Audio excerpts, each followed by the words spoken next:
16 और 17 फरवरी 2026 की दरमियानी रात छत्तीसगढ़ के बलरामपुर जिले के घने जंगलों में एक ऐसी दर्दनाक और गंभीर घटना को अंजाम दिया गया जिसने न केवल उस जिले बल्कि पूरे प्रदेश की संवेदनाओं को झकझोर कर रख दिया। अक्सर हम सुनते आए हैं कि कानून के रखवाले ही उसके सबसे बड़े संरक्षक होते हैं। जब खाकी वर्दी या कोई प्रशासनिक अधिकारी हमारे सामने आता है तो मन में एक गहरी सुरक्षा की भावना जागती है। लेकिन क्या हो अगर वही रक्षक भक्षक बन जाए? क्या हो अगर जिस अधिकारी के कंधों पर पूरे अनुभाग की जिम्मेदारी हो वही आधी रात को कानून को ताक पर रखकर अपने निजी सहयोगियों के साथ जंगल की ओर किसी खौफनाक मंशा से निकल पड़े? ये किसी फिल्म की स्क्रिप्ट नहीं है, न ही कोई काल्पनिक कहानी। ये उस सिस्टम की सच्चाई है जिसकी खामियों के बीच कभी कभी सत्ता का नशा इंसान के सिर पर इस कदर चढ़ जाता है कि एक गरीब आदिवासी किसान की जिंदगी की कोई कीमत नहीं रह जाती। उस स्याह रात कुसमी ब्लॉक के हंसपुर गांव के पास जो कुछ हुआ उसने जवाबदेही की बुनियाद पर ऐसे सवाल खड़े कर दिए जिनका उत्तर देना शायद किसी के लिए भी आसान नहीं होगा। जरा कल्पना कीजिए, एक 62 साल का बुजुर्ग जो अपने खेत में गेहूं की फसल को पानी देकर घर लौट रहा हो। रास्ते में उसे रोका जाए बिना किसी पूछताछ, बिना किसी सुनवाई, उसके साथ अमानवीय और कठोर व्यवहार किया जाए और यह सब करने वाला कोई अपराधी नहीं बल्कि इलाके का एसडीएम बताया जाए। आज की यह कहानी सत्ता के दुरुपयोग, भ्रष्टाचार की भूख और एक निर्दोष की जान जाने की त्रासदी है।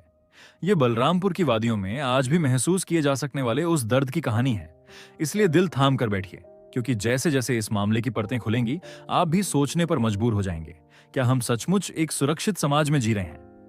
छत्तीसगढ़ का बलरामपुर जिला प्रकृति की गोद में बसा एक सुंदर इलाका है जहां की आबोहवा में आज भी पुराना सुकून महसूस होता है। यहाँ के लोग, खासकर आदिवासी समाज, बेहद सरल और सीधे स्वभाव के होते हैं। उनकी जिंदगी जंगल, जमीन और खेती किसानी के इर्द गिर्द घूमती है। दिन भर की कड़ी मेहनत और रात को सुकून की नींद, यही उनकी दिनचर्या है। हंसपुर गांव इसी जिले के कुसमी ब्लॉक का हिस्सा है। यहीं रहते थे 62 वर्षीय रामनरेश राम। जिंदगी के अंतिम पड़ाव पर भी वे उतनी ही मेहनत करते थे जितनी जवानी में किया करते थे। एक आदिवासी किसान के लिए उनका खेत ही उनकी दुनिया था। वे जानते थे अगर फसल अच्छी होगी तो घर का चूल्हा जलेगा और अगर फसल खराब हुई तो परिवार को कठिन संघर्ष झेलना पड़ेगा। 16 फरवरी 2026 दिन सोमवार था। सर्दी अब विदा लेने को थी, लेकिन रातों में हल्की ठंडक अब भी बनी हुई थी जो बदन को सिहरा दे। उस दिन भी रामनरेश अपने काम में लगे हुए थे। उनके साथ गांव के 2 अन्य लोग थे, 60 वर्षीय अजीत उराम और 20 साल का युवक आकाश अग्रिया। तीनों ही मेहनत मजदूरी और खेती से जुड़े हुए थे। उस समय गेहूं की फसल को पानी की सख्त जरूरत थी। किसान जानता है कि यदि फसल को समय पर पानी न मिले तो पूरे साल की मेहनत मिट्टी में मिल सकती है। इसलिए दिन भर के काम के बाद भी वे तीनों रात में खेतों की सिंचाई के लिए निकले थे। गांव वाले बताते हैं कि रामनरेश बेहद शांत स्वभाव के इंसान थे। न किसी से झगड़ा, न कोई विवाद। अपनी दुनिया में संतुष्ट रहने वाले व्यक्ति। जब वह उस रात घर से निकले तो शायद उन्होंने कल्पना भी नहीं की होगी कि यह उनकी जिंदगी की आखिरी रात साबित होगी। खेत में पंप चल रहा था और पानी की धार गेहूं की क्यारियों में बह रही थी। आधी रात गुजर चुकी थी। काम खत्म करते करते घड़ी ने रात के 2 बजे बजा दिए। 17 फरवरी की शुरुआत हो चुकी थी। चारों ओर घना अंधेरा था जिसे केवल आसमान के तारे या कभी कभार गुजरती गाड़ियों की हेडलाइट्स ही चीर रही थीं। काम समाप्त कर रामनरेश, अजीत और आकाश ने घर लौटने का निश्चय किया। वे बेहद थके हुए थे, शरीर टूट रहा था, बस चारपाई तक पहुंचने की जल्दी थी। सरना के पास से गुजरते हुए वे जंगल के किनारे की उस जगह से निकले जहां अक्सर सन्नाटा पसरा रहता है, लेकिन उस रात का सन्नाटा जैसे आने वाले तूफान का संकेत दे रहा था। उसी समय कुसुम्मी के एसडीएम करुण डहरिया अपनी कार्रवाई के लिए निकले हुए थे। यहां उनके बारे में जानना जरूरी है ताकि समझा जा सके कि उस रात की घटना अचानक नहीं थी बल्कि एक मानसिकता की परिणति थी। करुण डहरिया 2019 बैच के प्रशासनिक अधिकारी थे। रिपोर्ट्स के अनुसार उनका कार्यकाल विवादों से घिरा रहा। जांजगीर चांपा में तैनाती के दौरान एक स्कूली छात्र के साथ उनके व्यवहार को लेकर विवाद हुआ था। 2022 में गरियाबंद जिले में जनपद पंचायत के सीईओ रहते हुए एसीबी ने उन्हें कथित रिश्वत मामले में गिरफ्तार किया था। आरोप था कि नलकूप खनन का बिल पास करने के बदले अनुचित धन की मांग की गई थी। एक ऐसा अधिकारी जिस पर भ्रष्टाचार के आरोप लगे हों, जो जेल गया हो, सस्पेंड हुआ हो और फिर बहाल होकर जिम्मेदार पद पर आ गया हो, उसकी कार्यशैली का अंदाजा लगाया जा सकता है। बहाली के बाद उन्हें बलरामपुर जिले के कुसुमी में एसडीएम बनाया गया। 16 से 17 फरवरी की दरमियानी रात वे सरकारी वाहन में नहीं बल्कि एक निजी गाड़ी, बताया जा रहा है कि महिंद्रा थर, में सवार थे। ये संदेह की पहली लकीर थी। किसी सरकारी कार्रवाई में आमतौर पर सरकारी वाहन, पुलिस बल और आधिकारिक टीम साथ होती है, लेकिन उस रात उनके साथ कोई पुलिसकर्मी नहीं था। उनके साथ थे निजी लोग, विक्की सिंह, मंजीत कुमार यादव और सुदीप यादव। सवाल उठता है, रात 2 बजे एक एसडीएम निजी वाहन में बाहरी लोगों के साथ जंगल में क्या कर रहा था? बाद में प्रशासन ने कहा कि अवैध बॉक्साइट परिवहन की सूचना पर वे जांच के लिए निकले थे, लेकिन क्या बिना पुलिस बल के निजी लोगों के साथ जाना उचित तरीका था? उधर रात के 2 बजे रामनरेश, अजीत और आकाश घर की ओर बढ़ रहे थे। तभी अचानक एक गाड़ी उनके सामने आकर रुकी। गाड़ी से एसडीएम करुण डहरिया और उनके 3 साथी उतरे। उनके हाथों में ऐसी चीजें थीं जो खतरे का संकेत दे रही थीं। पहले पल में तीनों ग्रामीणों को लगा कि शायद असामाजिक तत्व हैं, लेकिन जब उन्होंने देखा कि सामने साहब खड़े हैं तो शायद राहत की सांस ली। अब डरने की जरूरत नहीं। पर यह गलतफहमी कुछ ही सेकंड में टूट गई। बिना पूछताछ, बिना पहचान जाने उन पर आरोपों की बौछार कर दी गई। तुम लोग अवैध काम कर रहे हो, बॉक्साइट ले जा रहे हो। राम मंडरेश और उनके साथियों ने हाथ जोड़कर कहा, साहब, हम किसान हैं, खेत से पानी देकर लौट रहे हैं, हमारे कपड़े और हाथ देख लीजिए। लेकिन जब रसूख हावी हो जाए तो गरीब की आवाज अक्सर अनसुनी रह जाती है। आरोप है कि उनके साथ बेहद कठोर व्यवहार शुरू हुआ। यह साधारण पूछताछ नहीं थी, बल्कि एक तरफा और भयावह कार्रवाई थी। 62 वर्षीय रामनरेश उस सदमे को सह नहीं पाए। जंगल के सन्नाटे में सिर्फ डर और चीखों की गूंज थी। आकाश, जिसकी पूरी जिंदगी आगे पड़ी थी, और अजीत उराम, किसी को नहीं बख्शा गया। जब तक तीनों जमीन पर बेसुध नहीं हो गए, तब तक यह सिलसिला नहीं रुका। स्थिति जब नियंत्रण से बाहर होती दिखी, तब उन्हें गाड़ी में डालकर कुसुमी के सामुदायिक स्वास्थ्य केंद्र ले जाया गया। डॉक्टरों ने रामनरेश की हालत देखी, गंभीर चोटें, उखड़ती सांसें। इलाज की कोशिश की गई, लेकिन उनका शरीर इस आघात को सह नहीं पाया। अस्पताल में ही उन्हें मृत घोषित कर दिया गया। जो किसान कुछ घंटे पहले खेत में जीवन सींच रहा था, अब स्वयं एक याद बन चुका था। अजीत और आकाश की हालत भी गंभीर थी, लेकिन वे जीवित थे। अस्पताल में अफरा तफरी मच गई। खबर आग की तरह फैली। सुबह होते होते पूरे कुसुमी ब्लॉक में चर्चा थी कि प्रशासनिक कार्रवाई में एक आदिवासी की जान चली गई। अगली सुबह बलरामपुर में सूरज तो उगा, लेकिन उसके साथ आक्रोश की लहर भी उठी। आदिवासी समाज, परिजन और ग्रामीण न्याय की मांग को लेकर इकट्ठा होने लगे। अस्पताल के भीतर शव था, बाहर भीड़ का सैलाब। आमतौर पर ऐसे मामलों में सच्चाई दबाने की कोशिश होती है। आशंका थी कि इसे हार्ट अटैक या किसी और कारण से हुई मौत बताया जाएगा। शायद खनन माफिया से संघर्ष की कहानी गढ़ी जाती। लेकिन इस बार चश्मदीद गवाह जिंदा थे, अजीत और आकाश। अस्पताल के बिस्तर से उन्होंने जो बयान दिया, उसने सच्चाई सामने ला दी। उन्होंने साफ कहा, उन्हें रोका गया, झूठा आरोप लगाया गया और फिर बुरी तरह प्रताड़ित किया गया। उन्होंने यह भी बताया कि वहां किसी भी तरह की पुलिस मौजूद नहीं थी, सिर्फ एसडीएम और उनके साथ कुछ बाहरी लोग थे। जैसे ही यह बयान सामने आया, बचाव की लगभग सारी गुंजाइश खत्म हो गई। इसी दौरान खबर मीडिया तक पहुंची और स्थानीय पत्रकारों से लेकर बड़े न्यूज चैनलों तक इस मुद्दे को प्रमुखता मिलने लगी। दल अलन टैब से लेकर आईबीसी 24 तक हर जगह यही सुर्खियां थीं। बलरामपुर में प्रशासन पर गंभीर आरोप, अवैध खनन के नाम पर किसान की जान गई।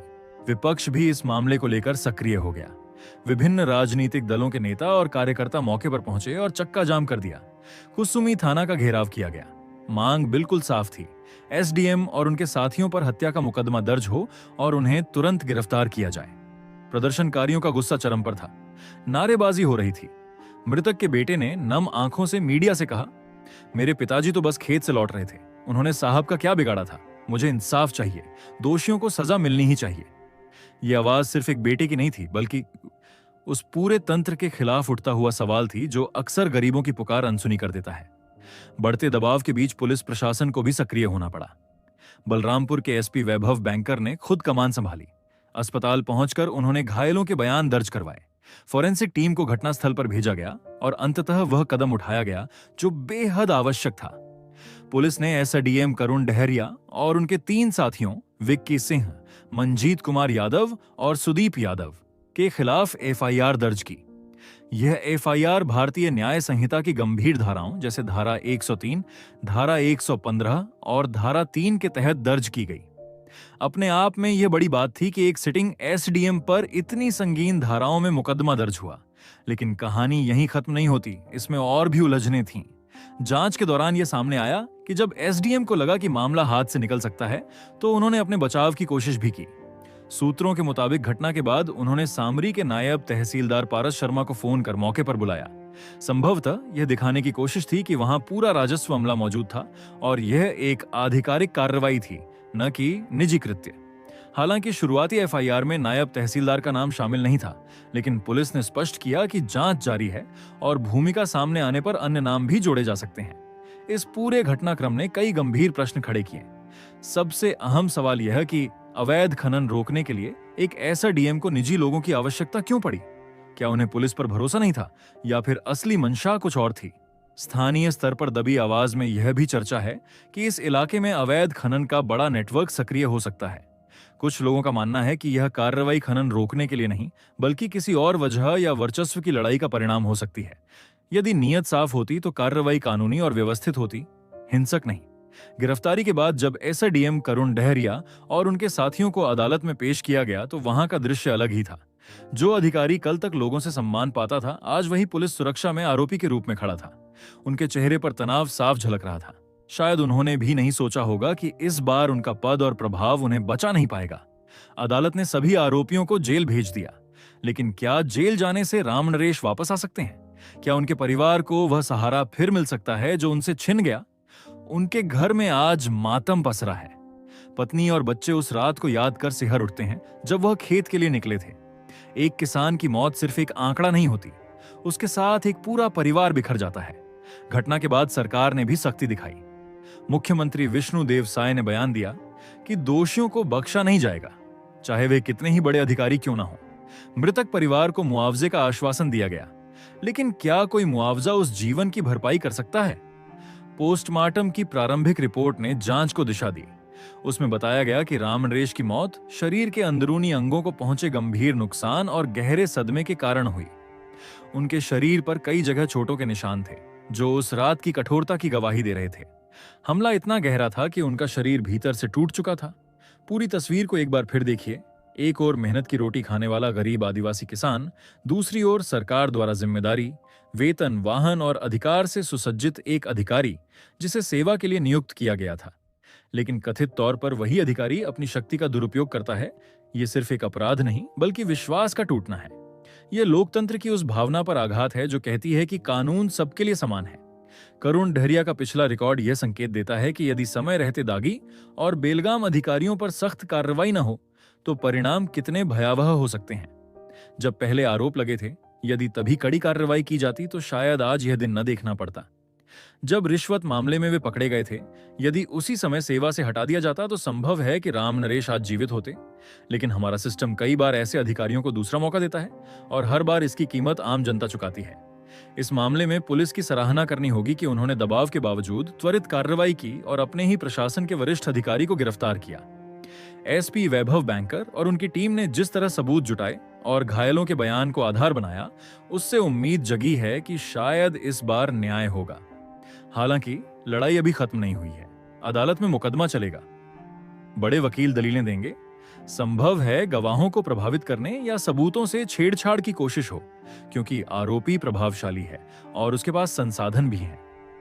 ऐसे में समाज और मीडिया की जिम्मेदारी है कि यह मामला ठंडा न पड़ने दें।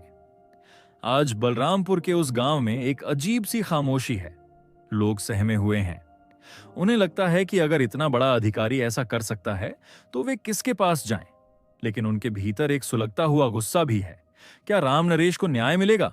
दोस्तों, ये कहानी हमें सोचने पर मजबूर करती है कि हम किस दिशा में बढ़ रहे हैं। क्या पद और प्रतिष्ठा मिलने के बाद इंसान अपने मानवीय मूल्यों को भूल जाता है? क्या वर्दी और कुर्सी का अर्थ केवल दबदबा और दमन रह गया है? राम नरेश की मौत ने हमें झकझोरा है। ये याद दिलाती है कि सिस्टम में बैठे कुछ लोग समाज की नींव को कैसे कमजोर कर सकते हैं। इस घटनाक्रम का एक और पहलू भी है, भीड़ की मानसिकता, जो कभी कभी अधिकारियों में भी आ जाती है। जब कुछ लोग शक्ति के साथ खड़े होते हैं तो उन्हें लगता है कि वे सर्वशक्तिमान हैं। वे जीवन और मृत्यु का निर्णय कर सकते हैं। शायद उसी अहंकार ने उस रात 3 परिवारों की दुनिया उजाड़ दी। अंत में बस यही उम्मीद है कि राम नरेश के परिवार को न्याय मिले। दोषी चाहे कोई भी हो, उसे ऐसी सजा मिले जो उदाहरण बने, ताकि भविष्य में कोई भी अधिकारी अपनी शक्ति का इस्तेमाल किसी गरीब को नुकसान पहुंचाने के लिए नहीं, बल्कि उसकी सहायता के लिए करे। इस दर्द भरी दास्तान को यहीं विराम देते हैं, लेकिन सवाल अब भी जिंदा है। जब तक जवाब नहीं मिलते, जब तक दोषियों को कानून के अनुसार सजा नहीं मिलती, ये कहानी समाप्त नहीं होगी। हम इस मामले पर नजर बनाए रखेंगे और हर अपडेट आप तक पहुंचाते रहेंगे। यदि आपको लगता है कि इस देश में हर नागरिक की जान की कीमत बराबर होनी चाहिए, चाहे वह बड़ा अधिकारी हो या एक साधारण किसान, तो इस आवाज को दबने मत दीजिए। अन्याय के खिलाफ आवाज उठाइए, क्योंकि आज अगर हम चुप रहे तो कल यही मुसीबत हमारे दरवाजे तक भी पहुंच सकती है। रामनरेश, हम में से कोई भी हो सकते थे, वह आप भी हो सकते थे, मैं भी। सतर्क रहें, सुरक्षित रहें और अपने अधिकारों के प्रति जागरूक रहें।